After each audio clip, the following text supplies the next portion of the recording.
instead of our mics. We're using these instead of our mics, right? That's just easier. Yeah. Okay.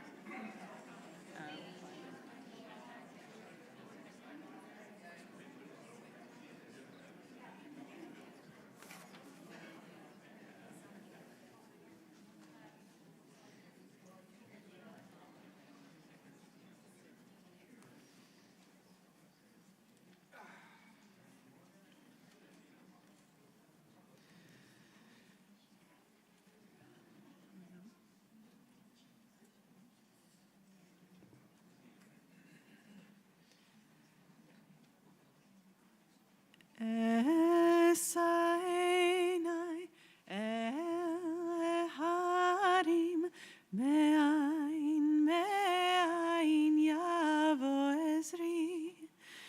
Esainai el harim me'ain yavo ezri.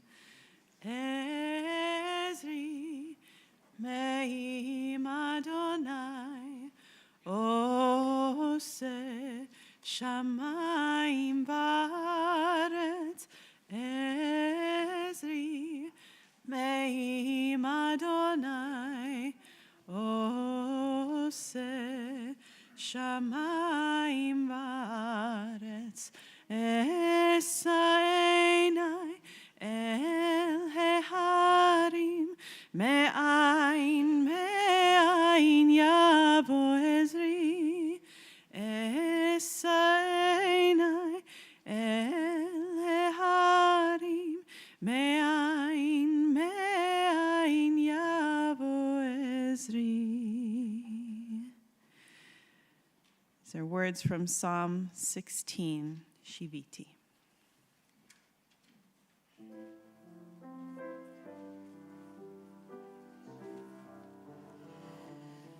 Shiviti Adonai lenegdi tamid ki mimini balemot. Lachen samach libi ve'agel kevodi af besari shkon lavetach. Ki lo tazov nafshi lishol lo titen chasidcha lirot shachat todi'eni orach hayim.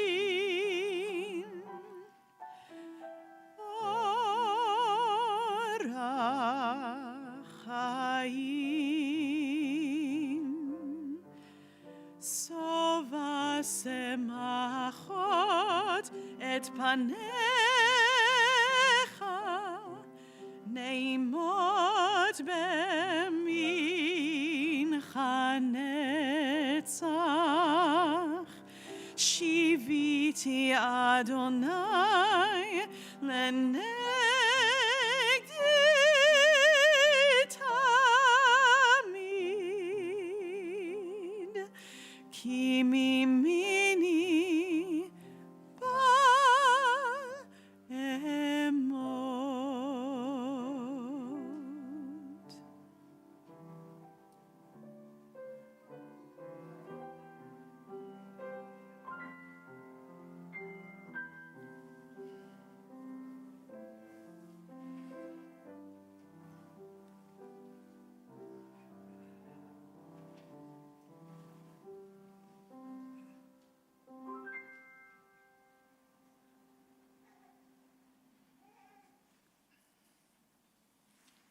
There's a long practiced Jewish custom of setting aside a chair of honor, kisei hakavod, in the synagogue for people deserving of recognition.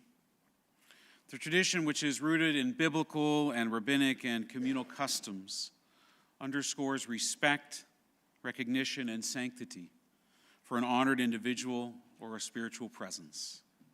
We set aside a chair for Elijah at a bris, In the Sephardic or Middle Eastern Jewish customs, it is a chair that's reserved for Moses, Moshe Rabbeinu, symbolizing the role of the giver of Torah, the leader of the Jewish people. And there are chairs for the bride and groom at the wedding that we place them upon and parade them around and dance with them. We set aside a chair, a kisei hakavod, for rabbis and community leaders, people of honor and deserving of respect and recognition for their contributions. Long before I became senior rabbi of this congregation, there was Bud's chair. In fact, I think I encountered Bud's chair before I encountered Bud, which is not easy to do because Bud, as we all know, was one of the most gregarious and welcoming and forthright people that you would meet. The first to welcome you and greet you with a smile and a conversation. Gushing forward from him, Bud made you want to sit and talk. It's been a while since Bud was able to sit in Bud's chair, kisei hakavod, in his chair of honor. For the last few years, he's been bringing his chair on wheels with him wherever he went. So wherever he went was kisei hakavod. Wherever Bud was, there was a chair of honor because he brought it with him. But it was never really about the chair. Because wherever Bud sat in shul or in the social hall at our 60-plus events that he and Faye helped to create, at the teas that they organized at the Briar and the Weinberg, a place he didn't even live but spent almost as much time there as its residents. In meetings, wherever Bud sat, the honor was not in his seat as much as it was to be seated next to him. The honor was to be seated next to Bud, and not his chair, but his neshama. To bask in the glow of his soul and his spirit, to sit by his side, to hear his stories, his earnest laugh, his forthright perspective and opinion, which he would give whether it's solicited or not, to enjoy the true pleasure of his company. This morning, we once again sit in Bud's presence. His neshama fills this shul, this sanctuary, which was so important to him in Faye. Last week in synagogue, right here, the B'nai Mitzvah read a line from Genesis where Jacob contemplates Jacob's ladder, that connection between heaven and earth. And Jacob observes, God was in this place and I didn't know it. This morning I think of Bud, always in this place, whether he is physically here or not, and how blessed we are to know it and to have known him. At just about every funeral that I do, I read the same psalm. Psalm 15, it's my favorite. And it speaks so much about the character of a person, but it is, to be honest, rare at a funeral that it speaks so perfectly and succinctly and specifically about one individual. There's often when I read the psalm, there are elements in it that are true for all of us, but not all of it is true for any one of us. That's rare. Bud was one of those people. In the psalm, King David, to whom the Tehillim are attributed, asks a question. He says, Adonai, mi yagur ba'ochalecha mi yishkan b'har kodshecha. God, who at the end of their life is measured for such a reward that they get to live on in heaven? Who is considered a tzaddik, a mensch, for how they lived, for what they did? And then King David, ruminating on this question, answers it with the following list. Listen to the words and listen to what you know in your own hearts about Bud. Adonai mi yagur b'ochalecha mi yishkan b'har kodshecha. Who may abide in your house, who may dwell on your holy mountain? Those who are upright, who do justly, who speak the truth within their hearts, who do not slander others or wrong them or bring shame upon them, who scorn the lawless but honor those who revere God, who give their word and come what may, do not retract it, who do not exploit others, who do not take bribes. Those who live in this way shall never be shaken and shall dwell on God's holy mountain. Amen. I'm going to think of that as Bud's psalm, just as we have Bud's chair. When I asked Howard and Barry to describe their dad, they listed nearly these identical qualities as King David used to describe a person whose life merits such a reward of heaven. Hard work. The joke was that budget rent-a-car was really short for Bud gets you a car. He worked 6.5 days a week, sometimes 7, and he treated the company like he owned it. Honesty. He was just the most honest guy and the most trustworthy guy. You could just tell by anyone who worked with him. Whenever or whatever he said something, it meant something. He knew what he was doing, and he was really honest, and he kept his word. Bud was a visionary. At Budget, here at the synagogue, in everything, he set up systems and customer relations programs that made them really successful. He was down the street at Sunrise for like 3 months, and he had reworked the whole system there. Howard and I joked that they were going to set up an office for him in sales because he had worked it all out. Trusting. Bud trusted his kids. When Barry was 18, he set him up to run the Hertz rent-a-car franchise in Victoria. He wasn't even old enough to rent your own car. You have to be 25. But your dad trusted you to run a dealership or a franchise. And when Howard was 16, he realized, Bud did, that they had a bunch of cars in Seattle that needed to come back over the border, and so they got a bus, and Howard and 15 or so of his friends, and Bud sent them on the bus to come back with all the cars. And he was caring. He cared a lot about people. As I mentioned, he was only at Sunrise for 3 months, but every single person said that he was such a kind and nice guy, a great guy. He would wave to everybody as they came by, and he would say, "How are you doing?" And he would listen. Bud was great at listening. And he would correct everybody because he had lots of ideas on how to make things better. But that's okay because that's what he does. But at the end of the day, he was really a caring person. He cared about his family. He cared about the synagogue. He cared about the Jewish people. He cared about every one of you. Everything to him in life was caring. And he was loyal. Bud was loyal. So loyal. Most of all to you, Faye. Working as hard and as much as he did, he was always aware of how critical your partnership was to their family, to your family. And he had such respect for you, for everything that you were doing with synagogue, with Hadassah, with the shul, with the kids, with the house, and how you helped him in his work and later in volunteering. 67 years of marriage.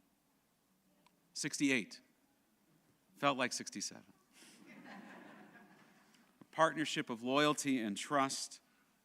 You were the most incredible team. 2 lights. 2 lights that shine brighter because of each other. Cantor Cohen is going to sing a passage attributed to Hannah Senish. Yesh kochavim, there are stars that shine, even when we don't see their light anymore. Bud's light will always shine. And the light that you have given to this community burns brightly forever. A ner tamid.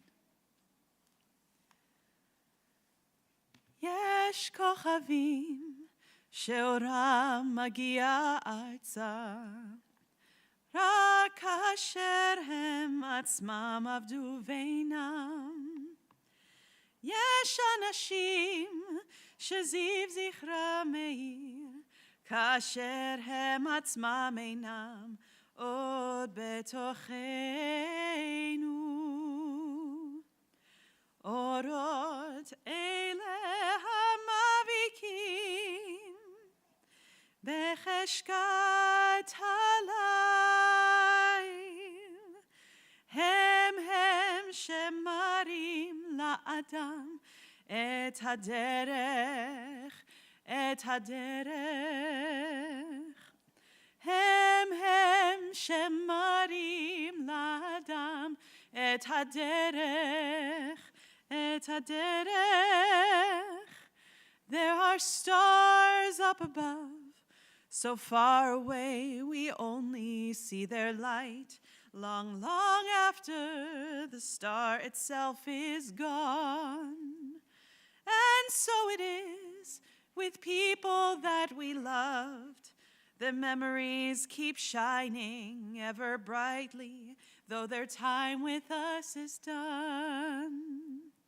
But the stars that light up the darkest night, these are the lights that guide us as we live our days.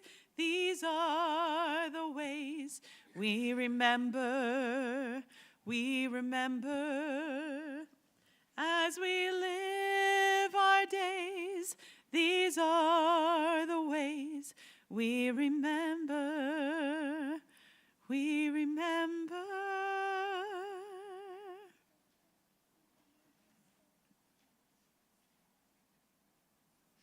We'll continue with Psalm 23, Adonai Roi.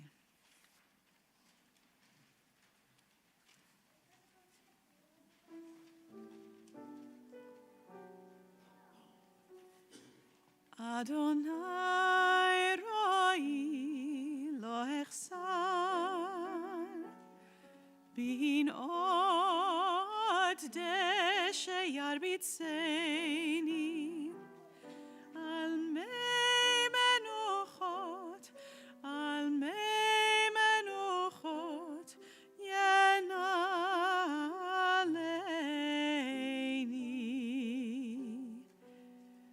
nafshi yeshovev yancheni b'maglei tzedek yancheni b'maglei tzedek leman shemo gam ki elech begeit salmavet lo irara ki atai imadi shivtecha umishantecha ema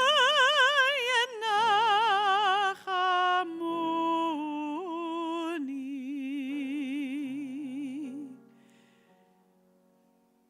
tarach lefanai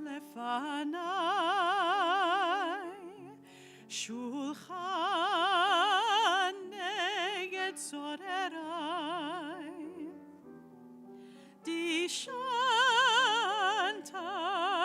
vashemen roshi kosi revaya ach tov chesed yirefuni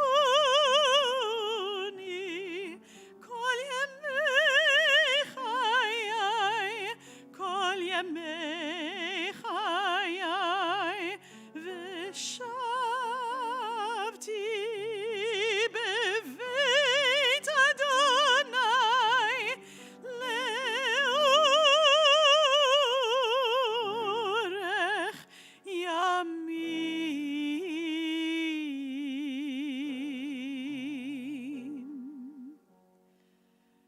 Adonai Roi lo echsar.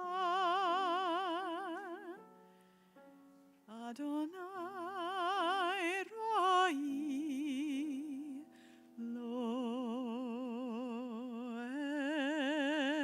echsar.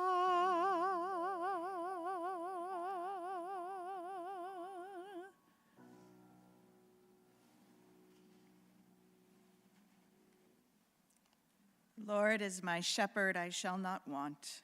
God makes me to lie down in green pastures. God leads me beside the still waters. God restores my soul. God leads me in the paths of righteousness for the sake of God's name. Yea, though I walk through the valley of the shadow of death, I will fear no evil, for you art with me. Your rod and your staff, they comfort me. You prepare a table before me in the presence of my enemies. You anoint my head with oil. My cup runneth over. Surely goodness and mercy shall follow me all the days of my life, and I will dwell in the house of the Lord forever. There's a teaching in Pirkei Avot, the wisdom of our ancestors, where Shammai, one of our early rabbis, he says that a person should be sure to greet one another in sever panim yafot, with a joyful countenance. And when I think about Bud and every moment of encounter that I've had with him, I think about his face. I think about the light that shined through that connection, person to person, panim el panim. And I think of the way in which his joyful and caring and loving sense of wanting to know about you, about others, how it would draw people in, how it would make them want to be in Bud's presence. Rabbi Dan briefly mentioned, and I want to just share a little bit about the ways in which I think about how Bud and Faye together would come to visit our Temple Sholom members living at the Louis Breyer and at the Weinberg for these tea parties, and how it can be very isolating to live in a place like the Breyer. But the way in which Bud would bring in his joyful countenance, his way of just lighting up the room and connecting personally with each resident, it was so important in their lives and their days, but I know also so important to Bud, to have that sense of personal connection not be lost. I'm amazed by the way in which Bud's relationships blossomed through his entire life. He spoke about old friends and connections, people he worked with, childhood friends, as if they were incredibly close even when he hadn't seen them in years. And he spoke so lovingly about his family members. It's been beautiful seeing, I know the great grandkids had to come outside, but knowing how much he cared about family, the precious way he thought about each and every one of you is certainly part of his legacy, that you will reflect that countenance that he's shown upon you into the world. We're missing Brian, of course, one of his grandchildren, Brian, who is on a cruise ship working and couldn't make it back to Vancouver. But Brian had a very special, of course, relationship with Bud, and Brian has actually sent a song.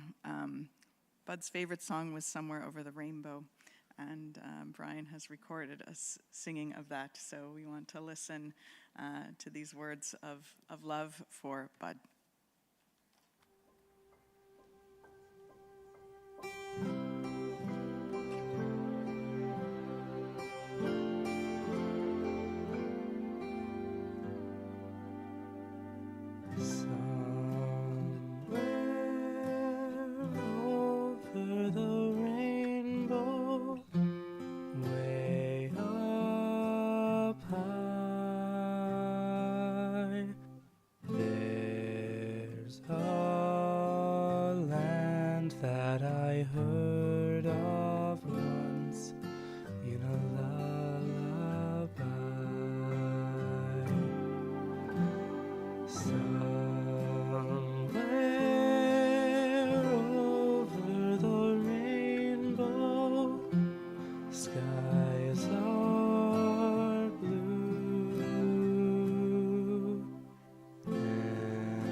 Dare to dream really do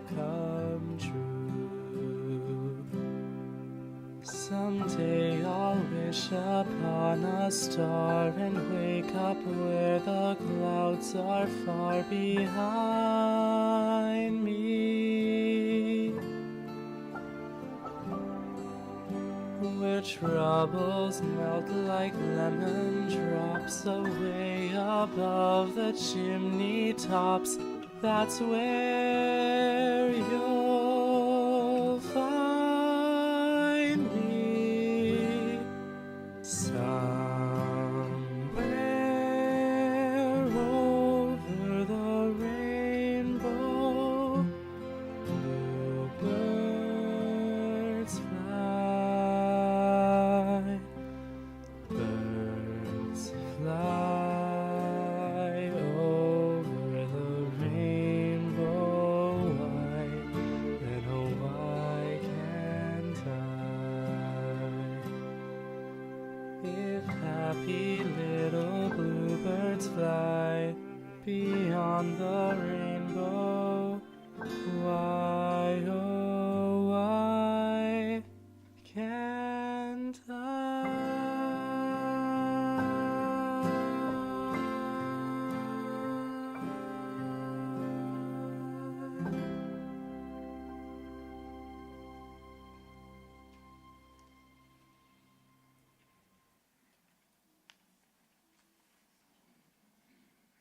Now that's a hard act to follow. So I want to know, Howard, I can only imagine the conversation where the family's meeting and said, look, we'd like Bregman to speak, but somebody's going to have to tell him that it's only for a few minutes. You got the short straw and had to call me with that information? What did I do? We'll find out.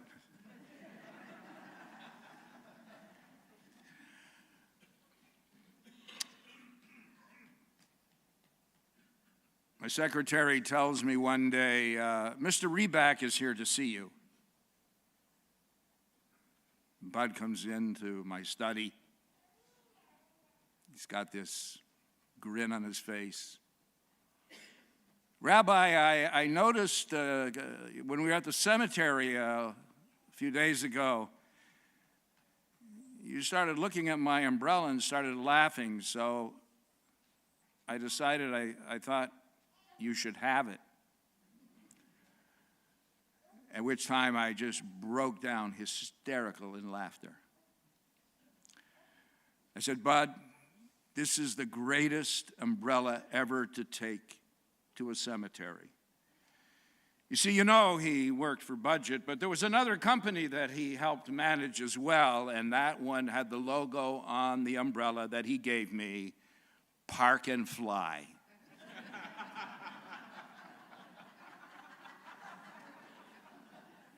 I don't know why I was the only one at the cemetery laughing when I saw it, but Bud saw that, came in, and gave me the umbrella. I want to tell you that Arthur and Glenda would have been here if they could. Arthur just got out of the hospital, and Glenda's attending to him, so they send their love. In this week's Torah portion, Jacob, whom Rabbi Moskowitz mentioned, is now involved in the fight of his life. And who's he fighting? Well, that's certainly a discussion. Is he fighting God? Is he fighting an angel? Is he fighting himself? But at the end of this confrontation, one of the most significant changes of name takes place, and for the very first time in the Torah, we are introduced to the word Yisrael. I mention this because there were all sorts of things that Bud and Faye and Bud were involved in the synagogue. You've heard some, you'll hear some more. But there was this one particular program. We did it about 4 or 5 times, about 2003 to 2013.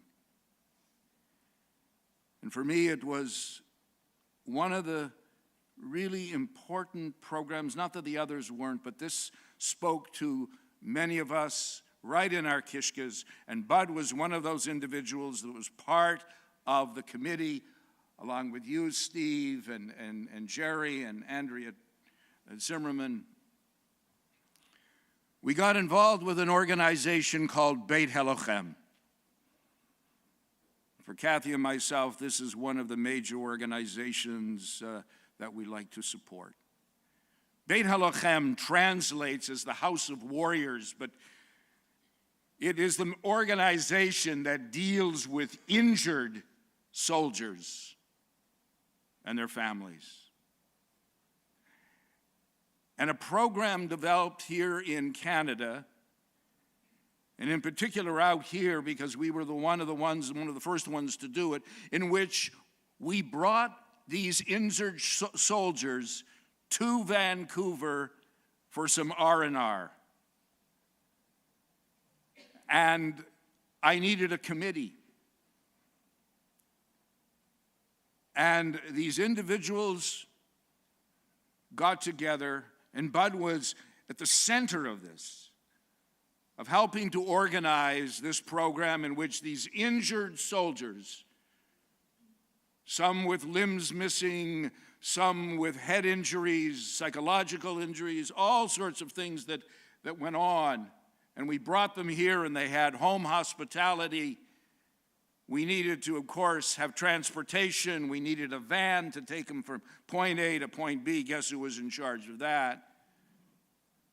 We needed all sorts of organization, and Bud was in the midst of this in such a phenomenal fashion, because we all knew it's one thing to say to an individual, thank you for your service, but to be able to look at these young men and women in the eye and see the toll that they have borne in protecting not only the state of Israel, but every Jew in the world, and continue to do that to this day, was phenomenal. And he just provided the most incredible leadership. Whatever happened, whatever we needed, I'll look after it. I'll make sure it's done. And so while I think of many things of this synagogue and the involvement of Bud and the involvement of Faye, that stands out for me. Yes, Kathy and I had the opportunity of taking Bud and Faye to Israel with us in one of our many trips. But for Bud, saying thank you from the bottom of his heart was so incredibly important. We have a word in our tradition, a mensch, a proper, kind, loving human being. And that so describes our and my beloved Bud.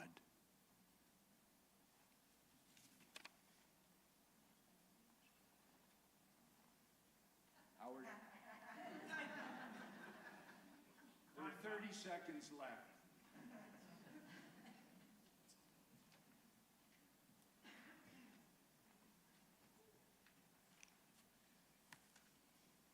I've done a lot of these, and this one's tough. I'm going to start off with one of my dad's favorite jokes. Johnny was the salesman of the year for Acme Bible Company. Sorry, rabbis. Johnny was standing up in front of the room. The president said to him, "Johnny, can you come and tell us how you did it? What made you successful to be the #1 Bible salesman in the world?" Johnny stood up and said, "Well, it was very easy. I would knock on doors hand them a Bible, and I would say, I could read this to you, or you can buy one.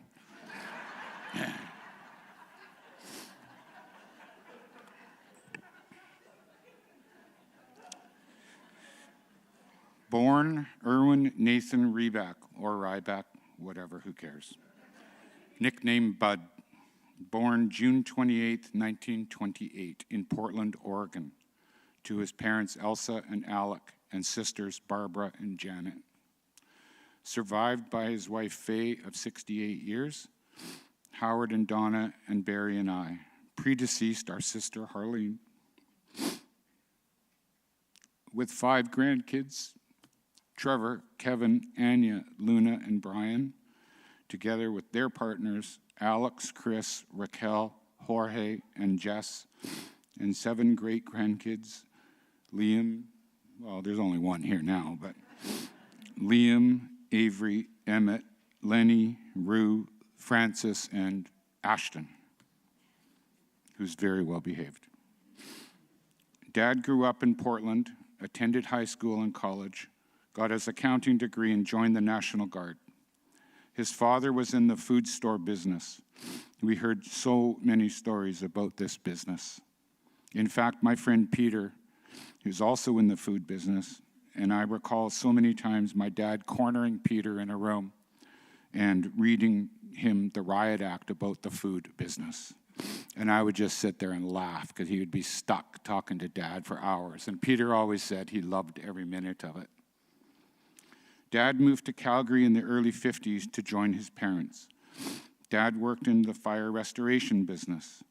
Dad met Mom in Calgary. They dated. Mom didn't like Dad because he stuttered. With the persistence of Mom's mother, our grandmother, they were married within the next 18 months. Dad and Mom moved to Medicine Hat, Alberta. Dad took over a junkyard. All 3 kids were born there. I have such fond memories of being taken to the junkyard, given a box of nuts and bolts, and told to sort them. Child labor laws in the prime form. In 1964, Dad sold the junkyard and moved to Vancouver. Dad was introduced to a gentleman named Sid Belsberg, who was starting a new business called Budget Rent-A-Car. Sid asked him to join Budget, and I would say the rest is history.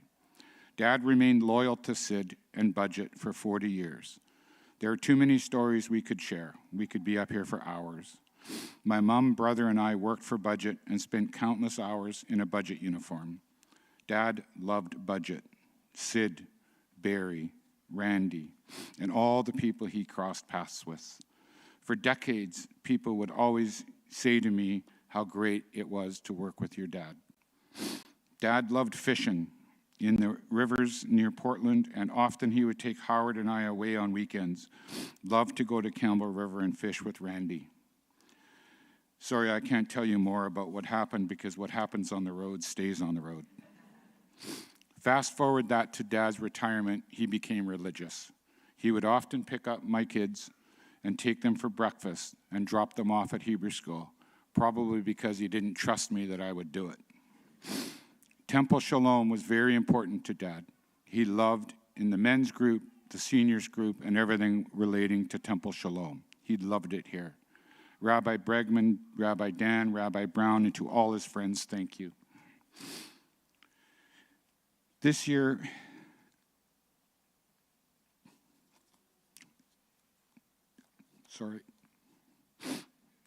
Dad had a lot of health problems. While he was in the hospital for his 3-month stay, we were called in numerous times to gather family members in. He was stubborn and proved them wrong.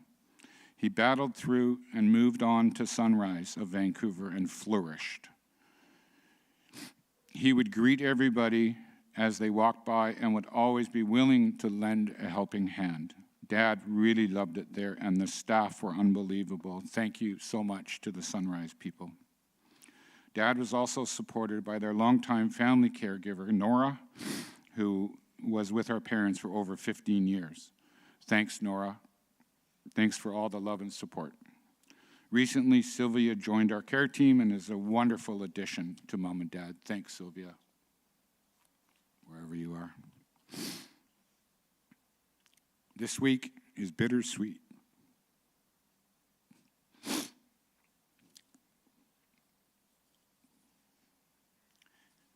Sorry. We are glad the pain and suffering is now over. He will be in a happy place.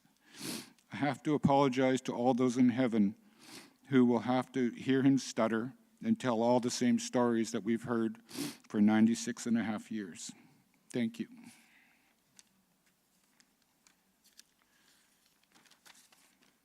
Is my time okay?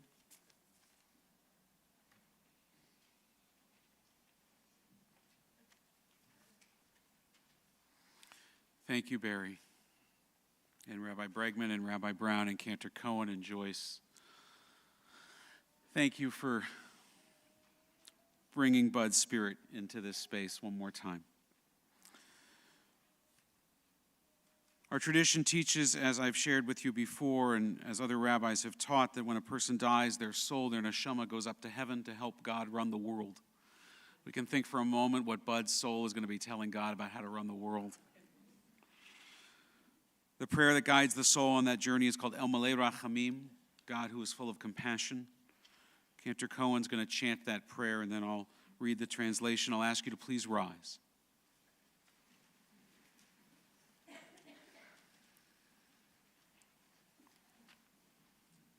El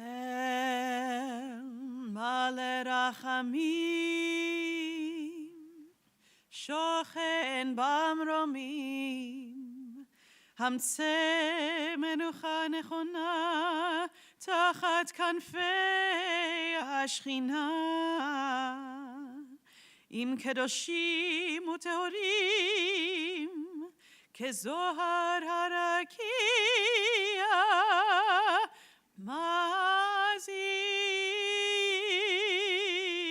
מזהירים את נשמת יצחק נחמן בן אלכסנדר ואלסה שהלך לעולמו בעל הרחמים הרחמים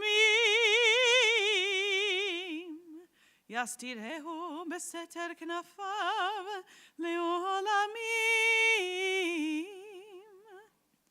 ויצרור בצרור החיים את נשמתו אדוני הוא נחלתו וינוח בשלום על משכבו ונאמר Amen. Compassionate God, eternal spirit of the universe, grant perfect rest in your sheltering presence to Bud, who has entered eternity. O God of mercy, let him find refuge in your eternal presence in the shadow of your wings, and let his soul be bound up in the bond of everlasting life. God is his inheritance. May he rest in peace. Amen. And we say together, Amen. Please be seated. One of the things among many that Bud loved about synagogue was the music. And one song in particular that we sing every year at our High Holy Days was very special to him. And so we thought we'd conclude this service with Biyado. And then I'll give some instructions about our processional to the cemetery.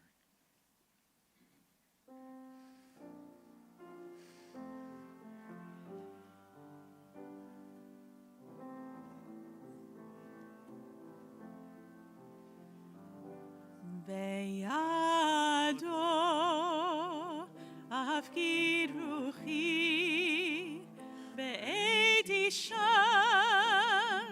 והעירה ועם רוחי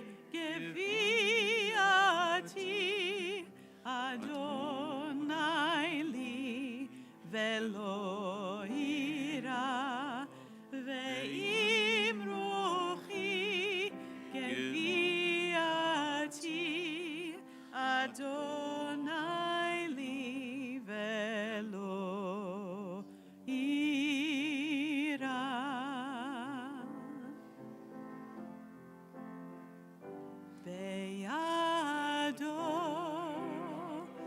הפקיד רוחי בית אישן והעירה ועם רוחי גביעתי אדוני לי ולא יירא ועם רוחי גביעתי אדוני לי ולא יירא.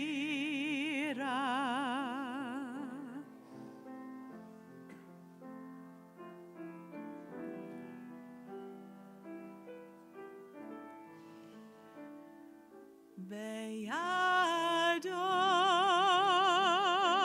הפקיד רוחי בעת אישן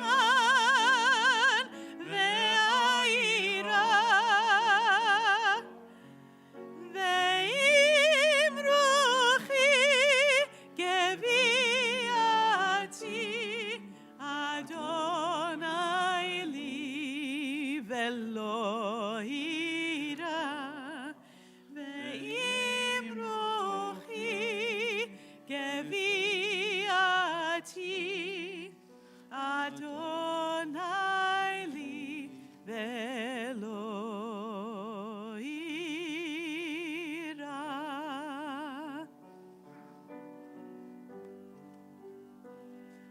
בידו ולא יירא.